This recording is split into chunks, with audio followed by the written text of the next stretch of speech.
a hablar de un tema muy especial, de mucho interés para nosotros,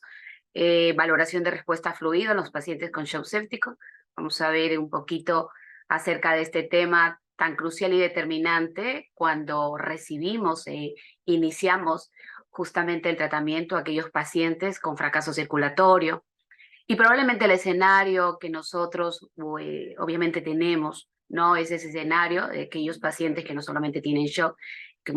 en muchos pacientes más del 40 al 50%, obviamente son pacientes con diagnóstico de shock séptico, a ellos me voy a referir. Bueno,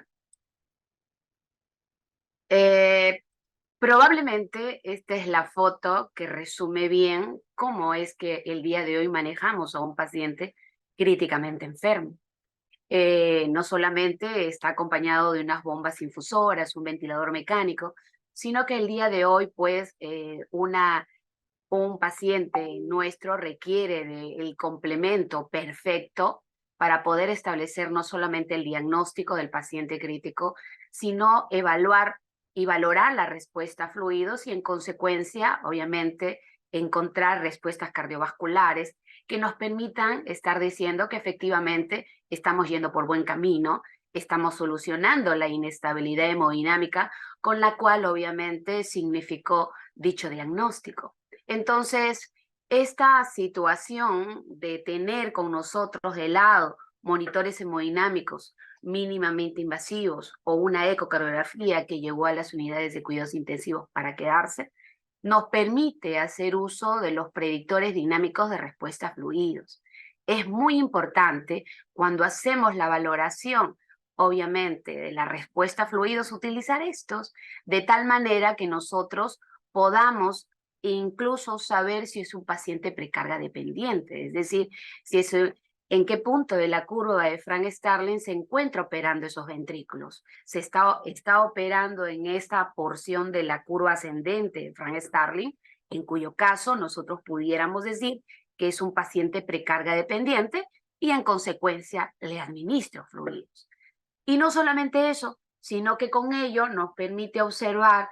obviamente unas situaciones diferenciales. No es lo mismo un paciente que llega a la unidad de cuidados intensivos, cuya fase dinámica de shock me encuentro en la fase de optimización, y obviamente un paciente que llega a la emergencia y obviamente nos encontramos en el escenario de rescate y probablemente la inestabilidad hemodinámica que observamos en el escenario de obviamente las emergencias, con un paciente en shock, fracaso circulatorio. La primera medida terapéutica frente a los pacientes con fracaso circulatorio definitivamente es la administración de fluidos, pero en las emergencias hay una reanimación hemodinámica que probablemente, obviamente, es dictado como ya conocemos, 30 mililitros de kilo de peso, probablemente un poco más en los diferentes, obviamente, fisiopatologías. No es lo mismo que venga un paciente que obviamente tenga un shock hipovolémico inminente y probablemente los 30 mililitros por kilo de peso en 3 horas no sea suficiente. O probablemente el paciente con inestabilidad hemodinámica que llegó obviamente a las emergencias, no con un cor pulmonar, 30 mililitros de kilo de peso probablemente sea muchísimo y en consecuencia, obviamente a partir de la misma podemos obviamente saber no solamente cuánto, sino cómo administrar a nuestros pacientes el reto de fluidos. En consecuencia, a partir de discriminar esta situación, nosotros vamos a tener objetivos diferentes. En la fase de rescate, obviamente la indicación médica va a estar sujeto a evitar que esa hipotensión se perpetúe en el tiempo, considerando que la hipotensión es un signo, en este caso es un signo independiente de mortalidad, y entonces nosotros no queremos tener hipotensión perpetua, no queremos que esté más tiempo, obviamente, en hipotensión arterial, considerando esto una situación que va a sumar más la inestabilidad hemodinámica que obviamente nosotros conocemos cuando atendemos a este paciente crítico. En las unidades de cuidados intensivos también seguimos administrando fluidos. Probablemente aquí tenemos objetivos claros, ya tenemos monitores hemodinámicos a la mano, probablemente la inestabilidad hemodinámica que sugiere obviamente el diagnóstico de shock séptico, necesitamos revertir todos efectos deleterios que no solamente conduce la propia fisiopatología, sino que además la administración de fluidos supone los efectos deleterios que no vamos a tener, que obviamente que vamos a tener que cuidar que esto no pase, y efectivamente dentro de la fase de optimización probablemente una carga de fluidos no más de 500 mililitros de solución salina sea el objetivo claro para revertir obviamente los signos de hipoperfusión, evitar que obviamente se mantenga ese fracaso circulatorio y en consecuencia justamente continuar con nuestro tratamiento, siempre evaluando la respuesta a fluidos y en consecuencia seguir administrando fluidos, y eso obviamente va a suponer disminuir esa catástrofe cardiovascular con las cuales obviamente es nuestro objetivo más claro. El paciente tiene que estabilizarse hemodinámicamente mínimo en menos de 2 horas y obviamente estabilizarlo muy bien al cabo de las 48 horas. Es el reto que tenemos que cumplir, no es fácil, pero bueno, para eso justamente estamos aquí, para considerar un poco la experiencia que nosotros obviamente estamos realizando en el Hospital Almenara en la unidad de cuidados intensivos. Ahora bien, ¿qué dice la campaña Sobreviviendo la Sepsis acerca de la administración de fluidos, acerca de esa reanimación inicial que le damos a aquellos pacientes con fracaso circulatorio? Pues lo dice bien, aparte de los 23, de los 91 recomendaciones, las primeras definitivamente tienen que ser justamente el dirigido a la reanimación inicial. El cuarto punto, el quinto, incluso hasta el 10º punto, pudiéramos analizarlo muy bien. La campaña Sobreviviendo la Sepsis nos dice que si nosotros tenemos un paciente con sepsis, shock séptico, hay que obviamente utilizar o iniciar pronto la reanimación hemodinámica, probablemente 30 mililitros por kilo de peso sea una opción justamente que va a permitir mejorar ese volumen efectivo que se ha perdido, no por situaciones de una respuesta fisiológica al estrés, un shock hipovolémico o un problema de hipovolemia relativa o absoluta, y en consecuencia poder intentar restaurar ese volumen intravascular con el objetivo final de mejorar la respiración celular. Ahora bien, también nos dicen y nos invitan y nos sugieren justamente usar, obviamente, parámetros dinámicos, obviamente de respuesta a fluidos. Si bien es cierto, tenemos probablemente muchas herramientas de monitoreo hemodinámicas, todas estas obviamente no solamente no tienen para variables dinámicas de respuesta a fluidos, muchos de ellos son parámetros estáticos, así es que hay que extraer estas variables dinámicas para usarlos en el primer momento de tratamiento terapéutico a nuestros pacientes, insisto, con fracaso circulatorio, insuficiencia circulatoria aguda. Ahora bien, además también nos dicen que tenemos que tener justamente estas herramientas que nos van a permitir ser un poco de objetivo claro para poder revertirlo. Sabemos que el fracaso circulatorio o shock, obviamente tenemos marcadores de hipoperfusión tisular como el atato, tenemos además marcadores de perfusión tisular como la saturación venosa central de oxígeno, es lo primero que podemos obtener, o de repente un GAP de CO2 o un cociente respiratorio que nos va a permitir establecer diagnóstico, pero además establecer justamente una variable objetivo para poder estar observando si nuestros fluidos, si nuestras drogas vasoactivas, si nuestras drogas vasodilatadoras, antiarrítmicas o inotrópicos, bueno, sea el motivo inicial para poder sumar a esta situación hemodinámica, de inestabilidad hemodinámica que obviamente tiene o consigna a nuestros pacientes críticamente enfermos. Ahora bien, una de las situaciones en las cuales nos vemos siempre en esa situación de la monitorización hemodinámica y entender claro siempre que las herramientas de monitoreo son ese complemento perfecto, pero son unos complementos. Pero la idea, obviamente, de nuestro manejo siempre es saber que la monitorización hemodinámica empieza desde la valoración clínica y a partir de la valoración clínica podemos estar en la búsqueda específica de las ventanas periféricas, obviamente búsqueda en este caso de signos de hipoperfusión tisular, monitorear la ventana neurológica, la ventana periférica, la ventana renal, es lo que nos dice obviamente también la campaña sobre la sepsis, y una de las situaciones es, por ende, obviamente valorar específicamente esos signos de hipoperfusión tisular a partir del tiempo de llenado capilar, las gradientes de temperatura, la búsqueda obviamente en este caso del score MOTI, signos claros de monitorizar en este caso las variables o monitorizar en este caso una ventana periférica que nos dice a gritos qué es lo que está pasando con el paciente. Entonces, a partir de eso, obviamente consigna una situación de estar observando, ¿no? Si podremos llegar a obtener con la administración de fluidos no solamente mejorar ese volumen o restaurar ese volumen intravascular, no solamente entregar oxígeno a esa célula que no necesita y garantizar la respiración celular, sino que además tenemos que tener objetivos claros, numéricos también, de un aumento de la presión arterial media de 65 milímetros de mercurio, entre 60 y 65 milímetros de mercurio, y con eso obviamente considerar algunas situaciones más personalizadas y podemos obviamente ir incrementando dependiendo cuál es el objetivo claro, qué tipo de paciente obviamente llegó a nuestras unidades de cuidados intensivos, a las unidades de emergencia y establecer y personalizar el tratamiento, en cuyo caso vendría obviamente generar una situación de éxito para el tratamiento de nuestros pacientes críticos. Entonces, la campaña Sobreviviendo a la Sepsis nos dice eso y además sabemos hoy en día que la PVC no debe ser estimada, no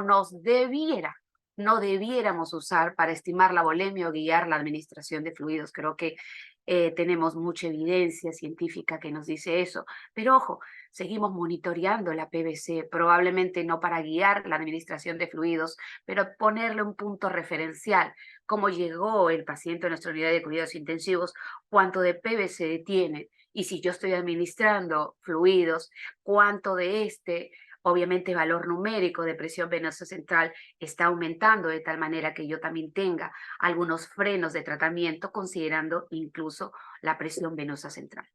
Ahora, sabemos que las presiones de llenado diastólico también el día de hoy solamente son variables estáticas que no me van a permitir dirigir el tratamiento y mucho menos valorar el estado de fluidos. No nos sirve, obviamente, para saber y evaluar bien el estado de fluidos, cómo está nuestra presión cuña, nuestra presión wedge en un paciente, obviamente, que tiene un catéter de arteria pulmonar. Incluso no nos sirve mucho si nosotros queremos, obviamente, administrar fluidos y saber si es un precarga dependiente,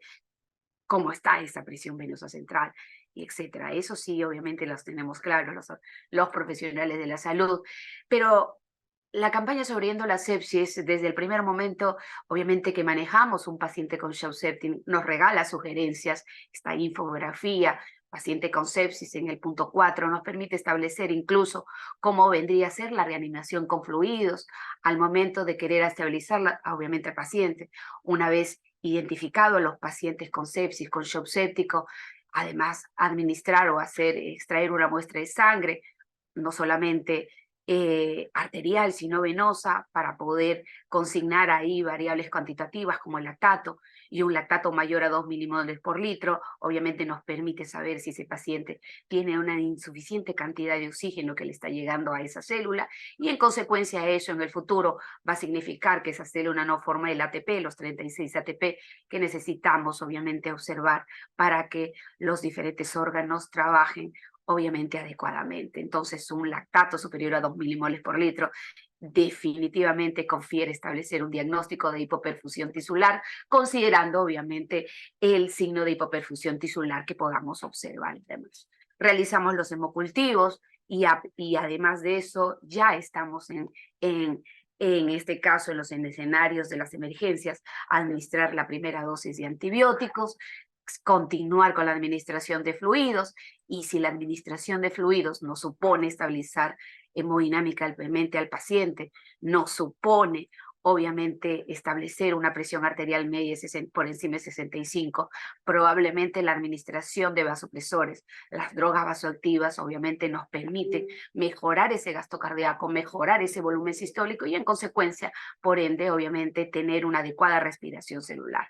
Ojo, tenemos obviamente conocimiento y obviamente en la práctica lo hacemos, no necesariamente la unidad de cuidados intensivos, les decía inicialmente, administramos fluidos, la administración precoz, obviamente las drogas vasoactivas nos está generando ese éxito, por las cuales obviamente hay muchos estudios en las cuales cuestionan a nosotros, obviamente la administración precoz o en este caso la simultaneidad de la administración de vasoactivos con reto de fluidos o Fluid-Shy, obviamente nos ha permitido tener más rápidamente el objetivo claro de la estabilización hemodinámica de nuestros pacientes críticos, así es que probablemente esa medida nos va bien. Una vez identificado a esos pacientes con fracaso circulatorio, tenemos variables, obviamente, en este caso variables clínicas, bioquímicas y hemodinámicas, que se van a convertir específicamente en nuestros objetivos metas.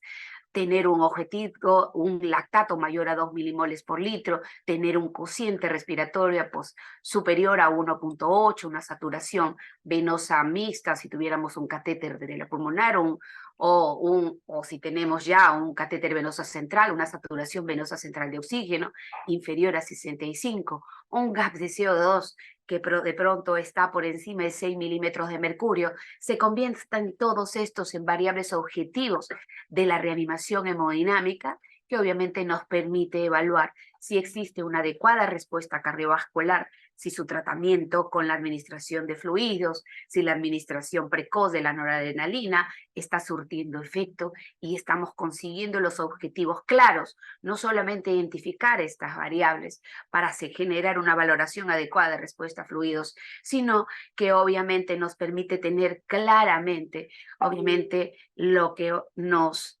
invitan a hacer. Nosotros no podemos administrar fluidos a ciegas, tenemos que consignar variables objetivos, insisto, clínicos, bioquímicos y hemodinámicos, de tal manera que tengamos menos probabilidad de consignar esos efectos deleterios que ocasiona la administración de fluidos. Recordemos además que la administración de fluidos solamente el 50% se va a beneficiar de la administración de fluidos. Pero si nosotros tenemos, a partir del diagnóstico, ¿no?, de la falla circulatoria, estos objetivos clínicos, bioquímicos y hemodinámicos, y sabemos que en la parte hemodinámica ya no solamente queremos cumplir que obviamente la administración de fluidos suponga mejorar la presión arterial media. No es así simplemente el día de hoy. Tenemos que consignar variables de oxigenación, gas de CO2, incluso, obviamente, hablar de saturación venosa central de oxígeno y con ello,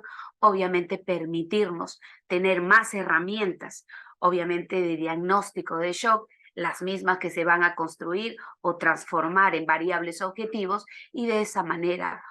obviamente conseguir el objetivo claro de la restauración del volumen intravascular y en consecuencia no poder establecer un adecuado manejo de pacientes con shock o fracaso circulatorio. Lo dice el doctor Michael Pinsky, obviamente el doctor Jean-Louis Thibault y el Jean-Louis Van Sant en su, obviamente, libro de monitorización hemodinámica. Estas variables objetivos finalmente se consignan como inicialmente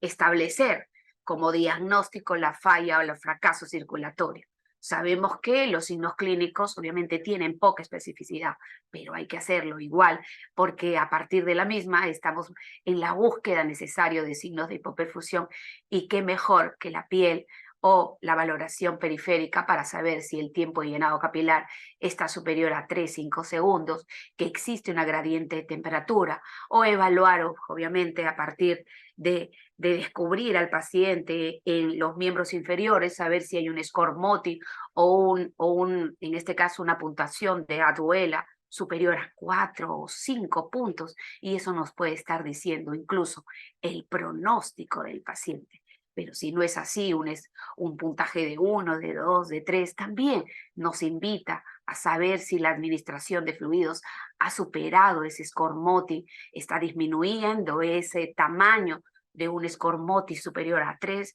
está siendo beneficioso nuestra administración de fluidos, pues eso es lo que hacemos los licenciados en enfermería. Recibimos la indicación tras la administración de fluidos y estamos viendo no solamente, obviamente, si ha mejorado la presión arterial, sino es todo momento estamos viendo si esa administración de fluidos también está considerando una adecuada coherencia hemodinámica, que probablemente lo único que nosotros tenemos actualmente. No tenemos monitores, obviamente, hemodinámicos para evaluar el terreno de la microcirculación, pero sabemos que valorar al paciente desde el punto de vista periférica nos permite aproximarnos a evaluar ese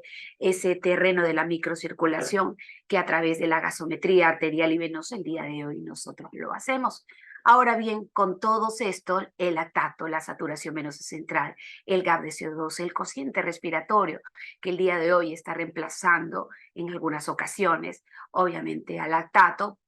es considerado un marcador de anaerobiosis, más fácil de aclararlo porque sabemos que el lactato es multifactorial, a veces no se aclara, obviamente el 20% en las 2 primeras horas es muy difícil su clearance y también en consecuencia sería muy difícil saber cómo estamos evaluando la indicación médica. En consecuencia, el cociente respiratorio, ese cálculo matemático básico, puede significar una posibilidad de saber cómo estamos evaluando y valorando esa administración de fluidos. ¿Es efectiva?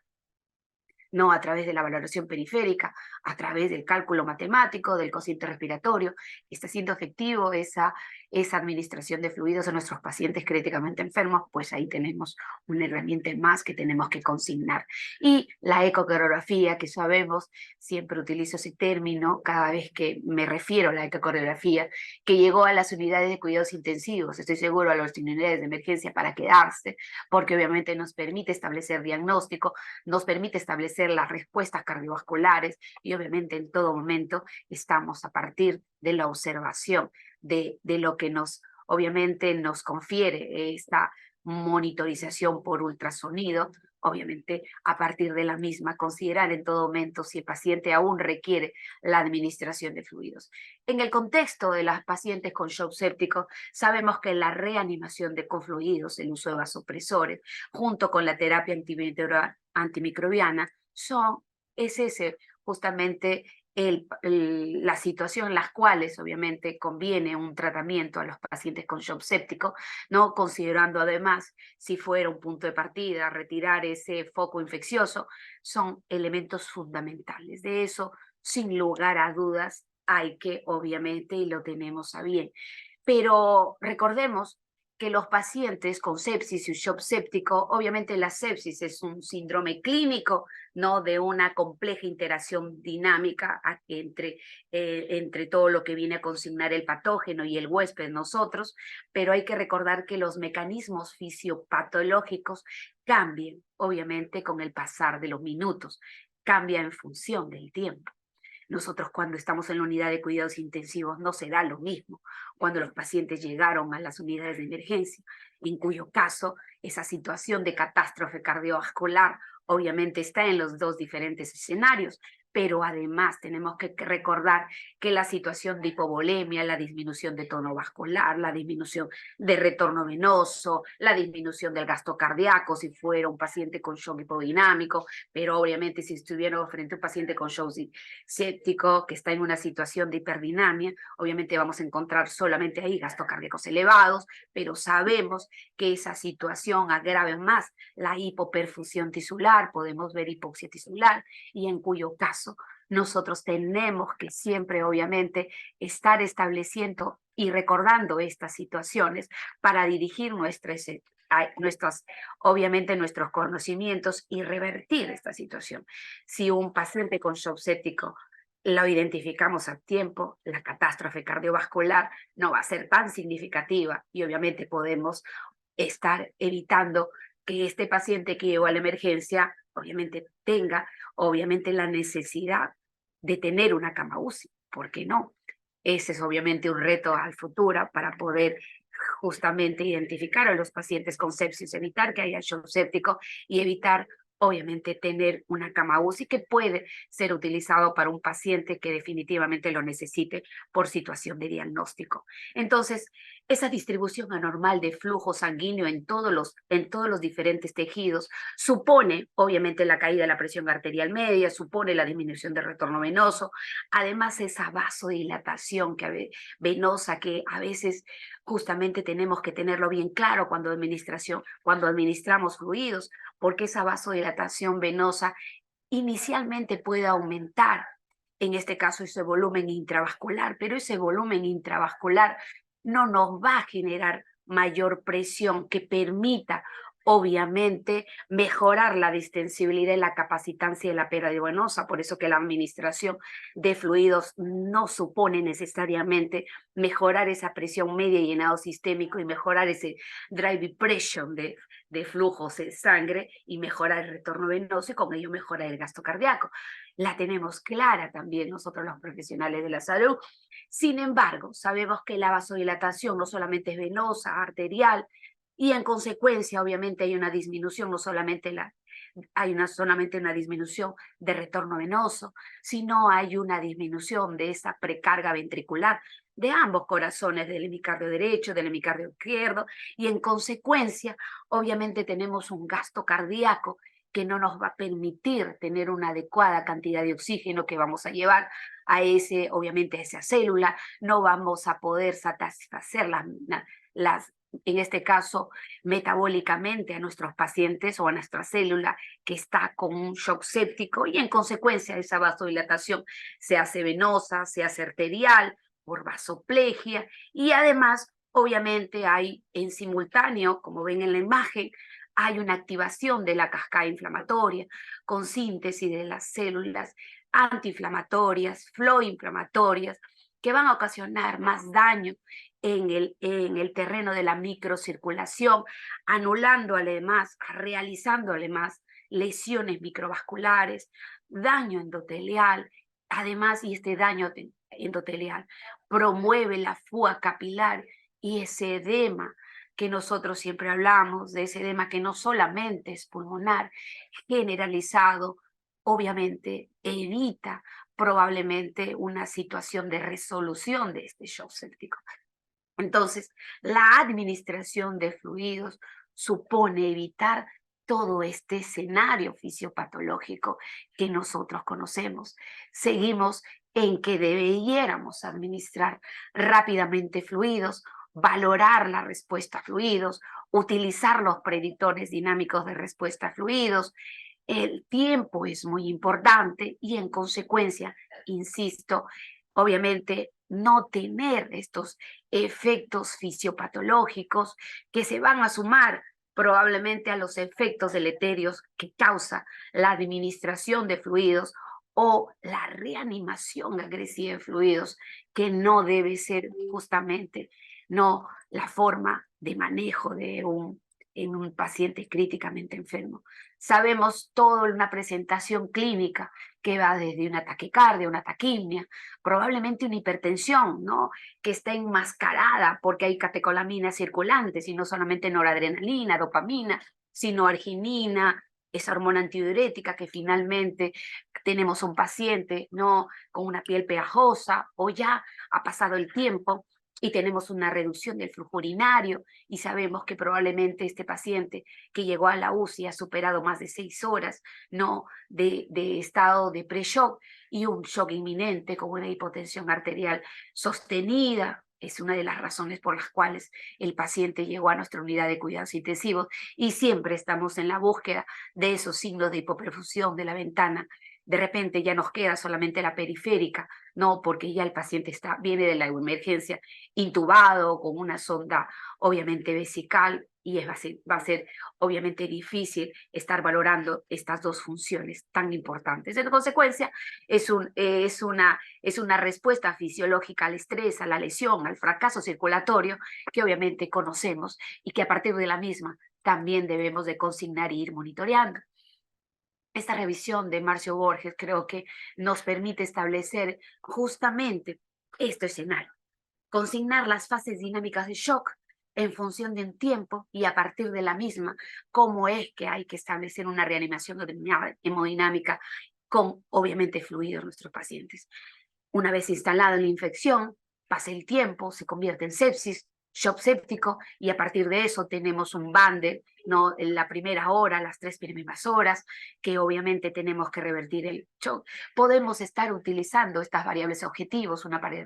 una presión arterial media, PVC, lactato, marcadores como saturación venosa central de oxígeno. Ahí le faltaría un gap de CO2 en el terreno de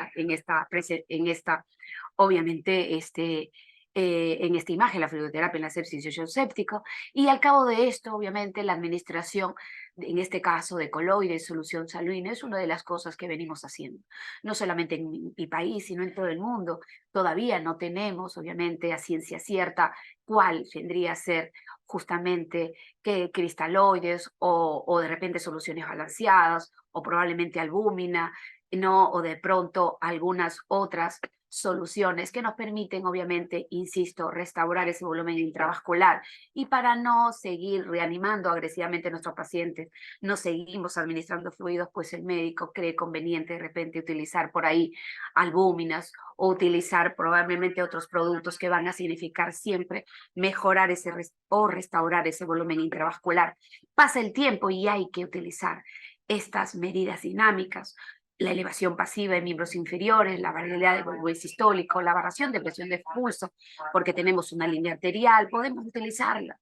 La elevación pasiva en miembros inferiores, pero como quiera que sea, necesitamos una herramienta de monitoreo hemodinámica, porque esta comparación de, obviamente, necesitamos tener, obviamente, un gasto cardíaco, un volumen sistólico, para saber cómo vamos, si tenemos una comparación de volumen sistólico más allá del 13, más allá del 10% con el gasto cardíaco, podemos establecer si un paciente es un precarga dependiente o en cuyo caso,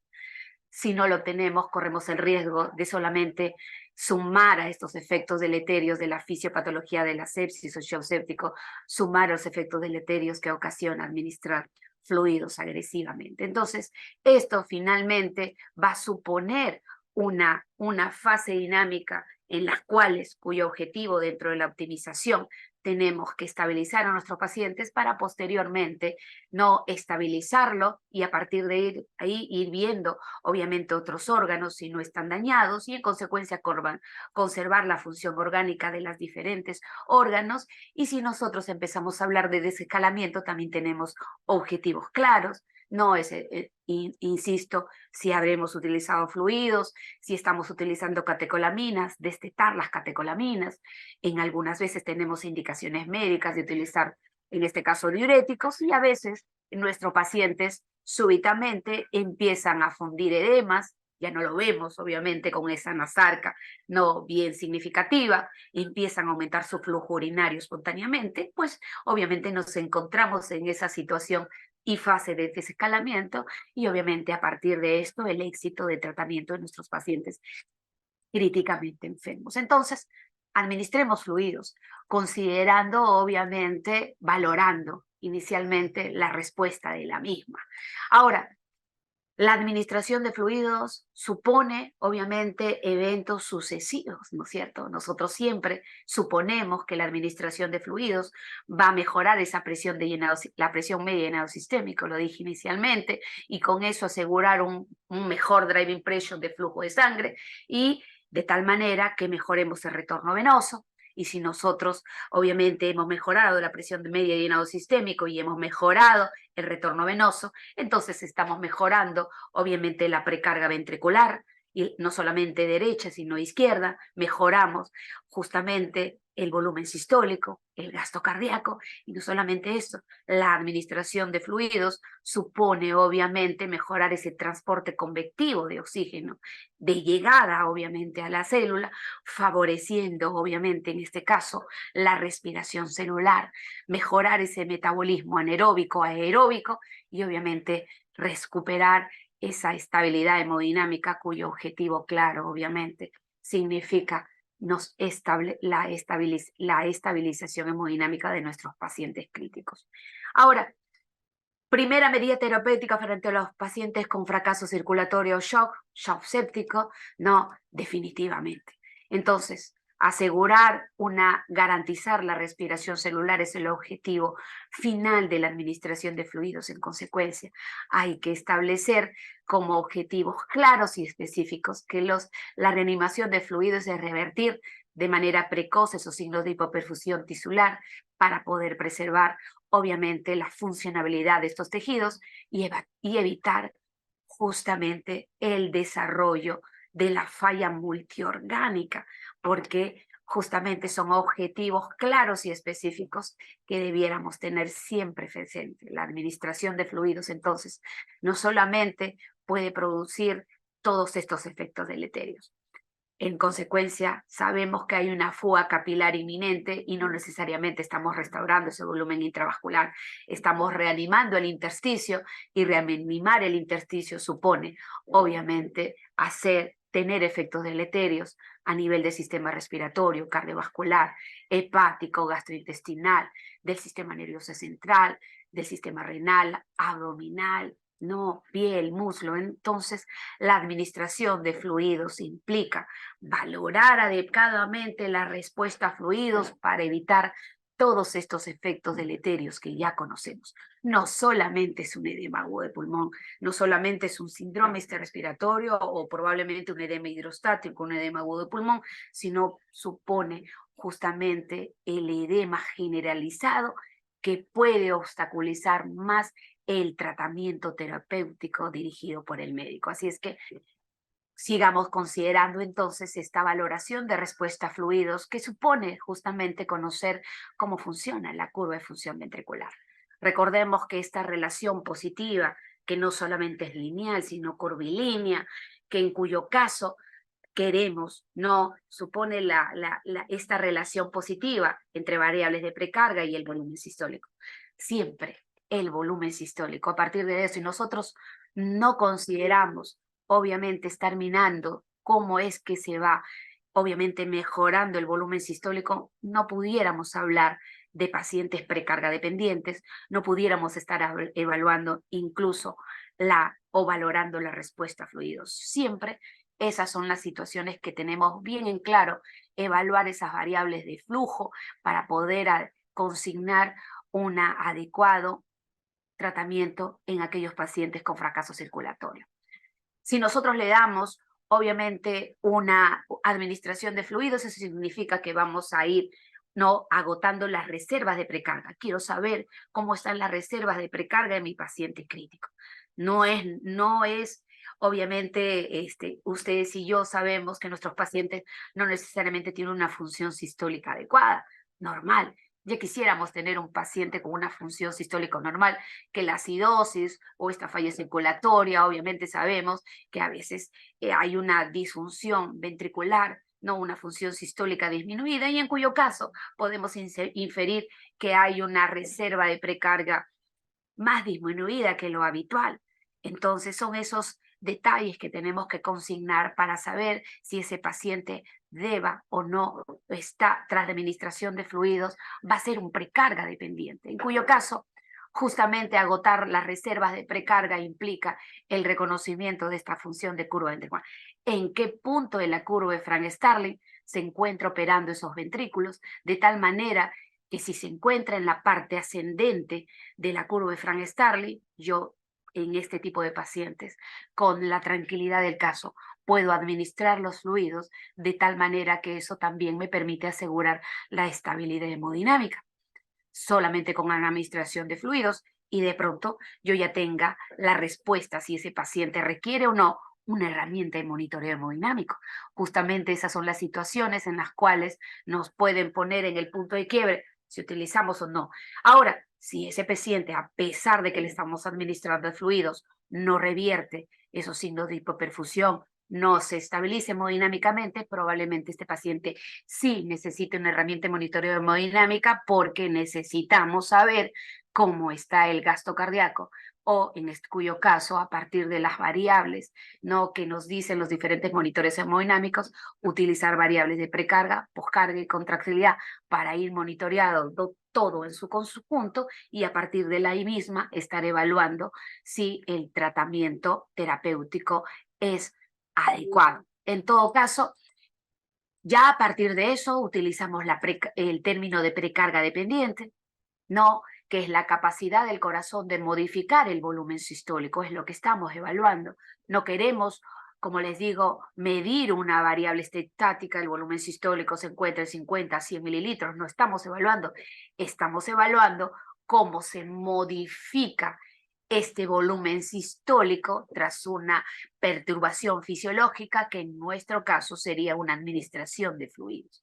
A partir de la misma, nosotros establecemos cuáles son las zonas de precarga dependiente tras la administración de fluidos.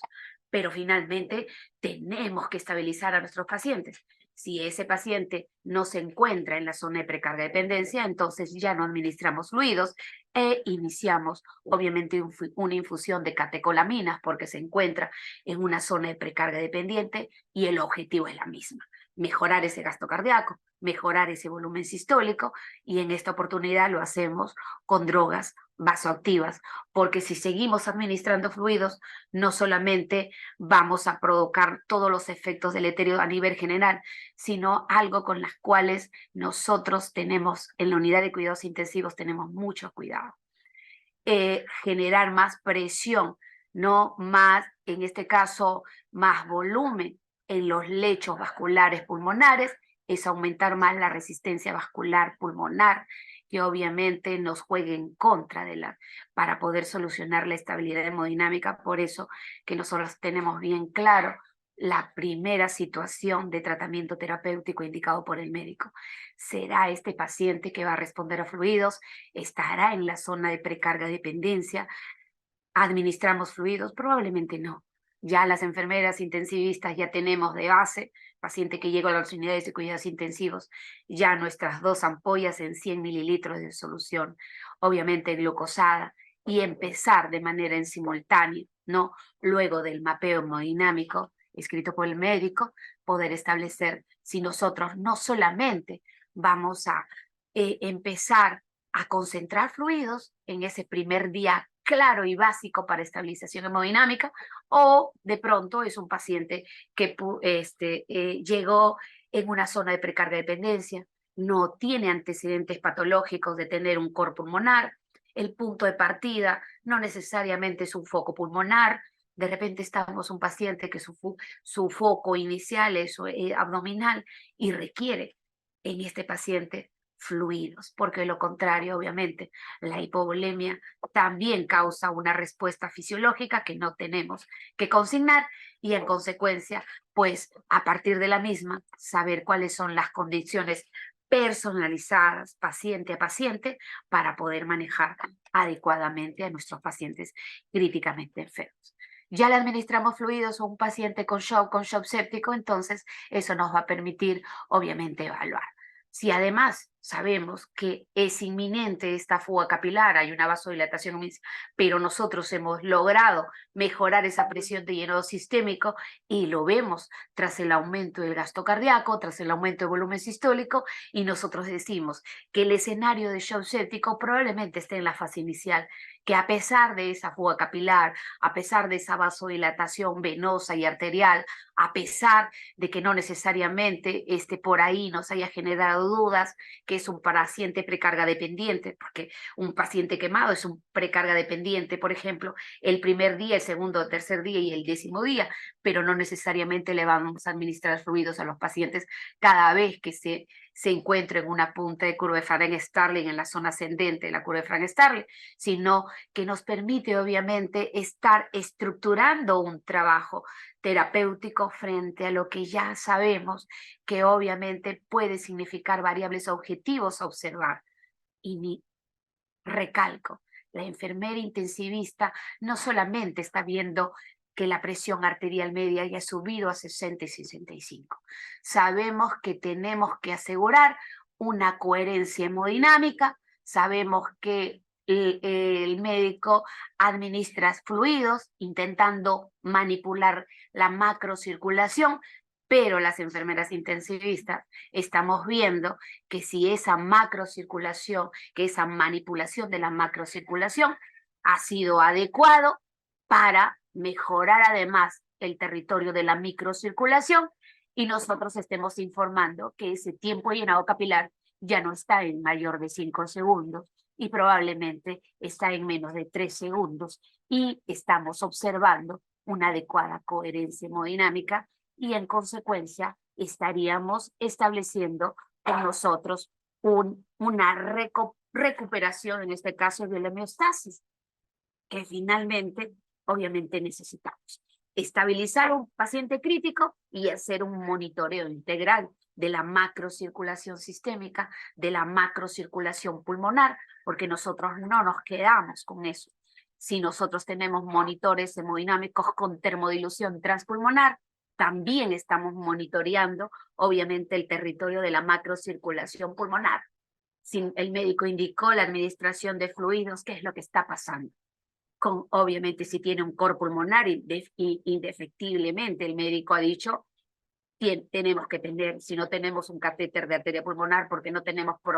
problemas de corazón derecho necesariamente inminente, pero hay un riesgo de hacer distrés respiratorio, el médico indica un monitor hemodinámico con termodilución pulmonar aquí, en este tipo de paciente, de tal manera que estemos monitoreando ese probable edema agudo de pulmón porque tiene un cor pulmonar de base y podemos estar pensando a partir del reconocimiento, ¿no? Y del cálculo del agua extravascular.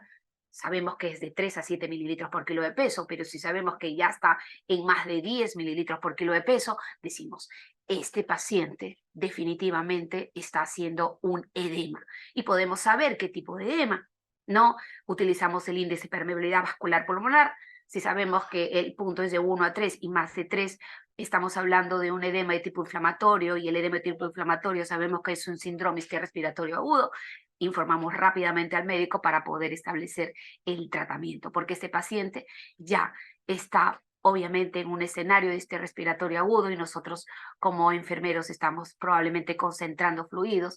no solamente con nuestras drogas vasopresoras, nuestra sedación, analgesia, no, sino que a través de los antibióticos siempre, asegurando una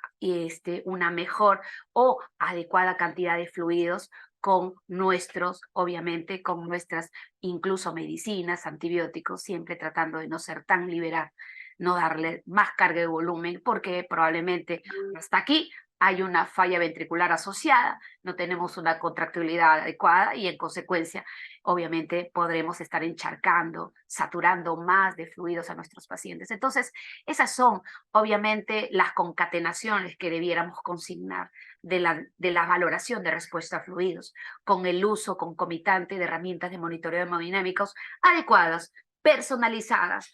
un monitor adecuado. N monitor, no quiero hablar de marcas, puede ser muy bueno para un tipo de pacientes, pero aquellos con un cor pulmonar, definitivamente, monitores como obviamente con termodilución pulmonar sería el objetivo para ir informando al médico cómo obviamente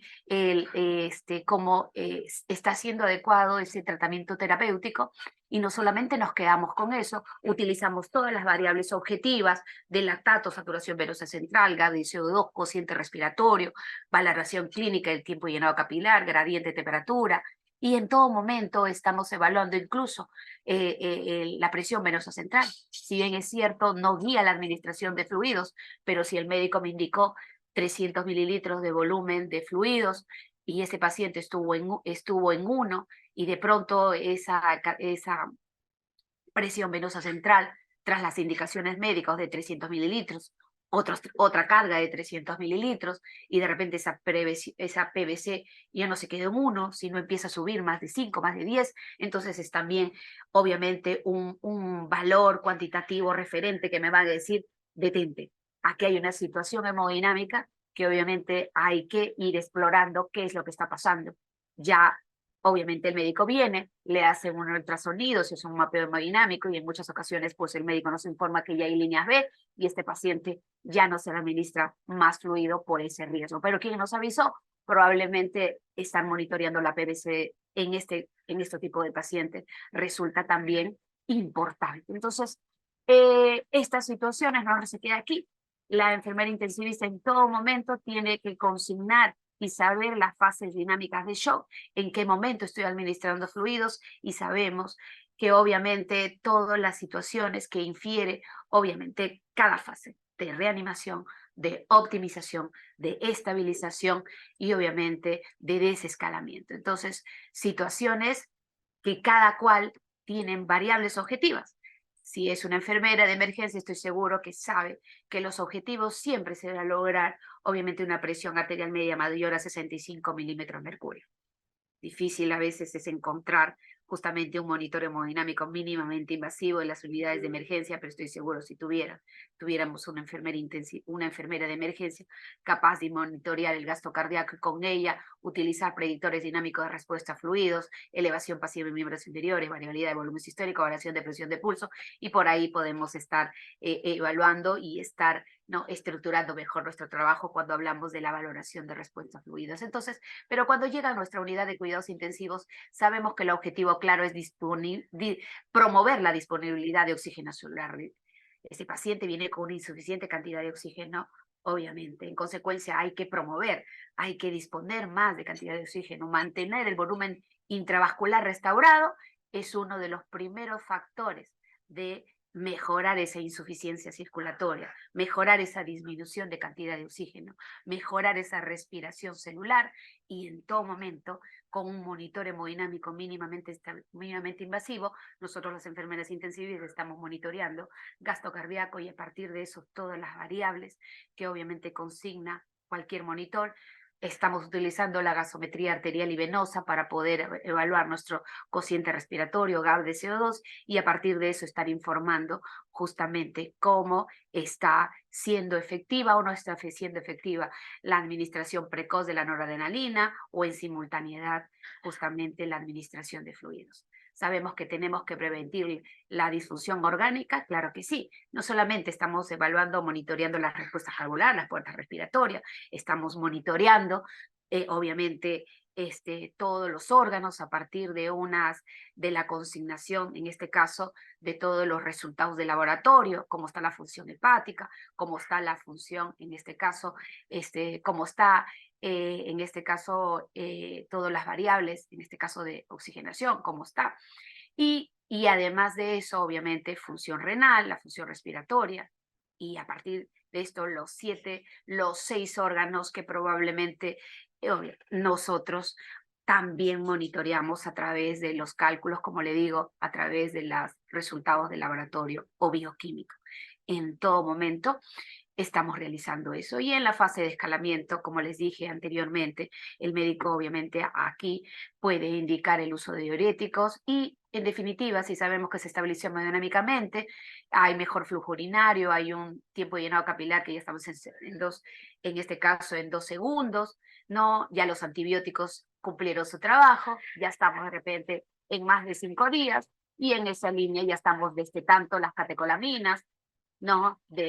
Realizando, obviamente, monitoreando bien nuestros balances hídricos, que tienen que ser cada vez, obviamente, más negativos y no positivos, como probablemente supuso el primer día de tratamiento terapéutico, en cuyo caso, no, esta situación es la que nosotros tenemos que consignar. En esta publicación, ¿no? La estrategia integral de reanimación del paciente con sepsis y shock séptico también, obviamente, frente a un paciente con shock refractario, o como dice la campaña Sobreviviendo la sepsis, de aquellos marcadores, ¿no? de hipoperfusión tisular inducida por sepsis, ese es el término que utiliza, nos dicen que en todo momento debiéramos estar utilizando, obviamente, y estar monitoreando el gasto cardíaco. Definitivamente, entonces, el valorar la respuesta a fluidos no implica, no lo decimos nosotros, implica el uso de herramientas de monitoreo hemodinámico, no nos queda de otro. Tener o valorar el resultado de la administración de fluidos, pues implica el uso de una ecocardiografía, implica el uso de los diferentes monitores hemodinámicos mínimamente invasivos para poder asegurar un adecuado tratamiento y estar observando todos los efectos deleterios que causa la misma. Entonces, a partir de esta situación, creo que podemos ir recordando no solamente que dentro de todo de la administración de fluidos hacemos lo de siempre. El reto de fluidos, el Fluid Child, es una de las situaciones en las cuales nos lo venimos haciendo. ¿no? El médico indica, los pacientes que llegan a una unidad de cuidados intensivos, si el paciente es un paciente precarga dependiente y probablemente a veces no tenemos tiempo de muchas cosas, de elevar miembros inferiores, porque no todos los pacientes vienen con shock séptico puro, puede ser un paciente neurocrítico, un paciente de pronto que viene de sala de operaciones, con de repente operado de Whipple, entonces ahí no lo voy a elevar los miembros inferiores, o probablemente hay situaciones particulares en las cuales tener a mano justamente un monitoreo hemodinámico rápido, porque la administración de fluidos tiene que ser veloz, pues ahí está una enfermera intensivista para que con una línea arterial podemos establecer la variación de presión de pulso, que también es un indicativo fácil, pero la ecografía definitivamente, ¿no? Y hacer el ejercicio entre la ecografía y la elevación de miembros inferiores definitivamente nos va a dar una mejor posición para justamente esa administración de fluidos, esa valoración de respuesta a fluidos que siempre se hace durante todo el proceso de tratamiento terapéutico con fluidos, con drogas vasoactivas y con antiarrítmico, con vasodilatadores, en todos sus casos. Sabemos que el reto de fluidos tiene parámetros y los motivos de no respuesta. Sabemos que los pacientes con shock séptico tienen esto, fuga capilar, venodilatación excesiva, volumen insuficiente, porque es un paciente con hipovolemia, es una hipovolemia absoluta, ¿no? Pero definitivamente los monitores hemodinámicos con termodilución transpulmonar nos estén informando más, ¿no? De cómo vamos a seguir administrando, ¿le administramos fluidos o no le administramos fluidos? El índice de permeabilidad vascular pulmonar, el paciente ya está encharcado, el paciente ya tiene líneas B en la ecocardiografía. ¿Cuál es la otra situación? Nos quedamos sin fluidos porque ya hemos valorado la respuesta a fluidos. Las catecolaminas son en ese momento nuestra fuerza y plico, insisto, ¿no? En ese momento para poder mantener esa estabilidad hemodinámica. Entonces,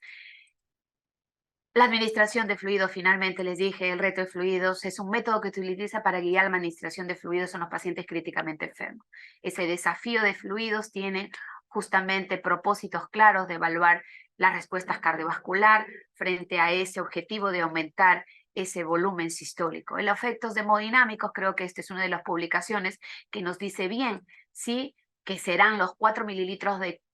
por kilo de peso en nuestros pacientes que van a mejorar la presión media y llenado sistémico, y con eso podemos asegurar, obviamente, el driving pressure del flujo de sangre. Entonces, creo que tenemos todas las situaciones, ya las conocemos, tenemos que obviamente asegurar una adecuada administración de fluidos. La reanimación hemodinámica, la reanimación agresiva de fluidos no supone mejorar la estabilidad hemodinámica. Tenemos que estructurar esos primeros minutos de tratamiento terapéutico frente justamente a las ayudas de estas herramientas de monitoreo hemodinámico. No lo podemos hacer al ojo, no lo podemos hacer gratuitamente. Vamos a ver si necesita, cómo estará, tendrán líneas B. De pronto el paciente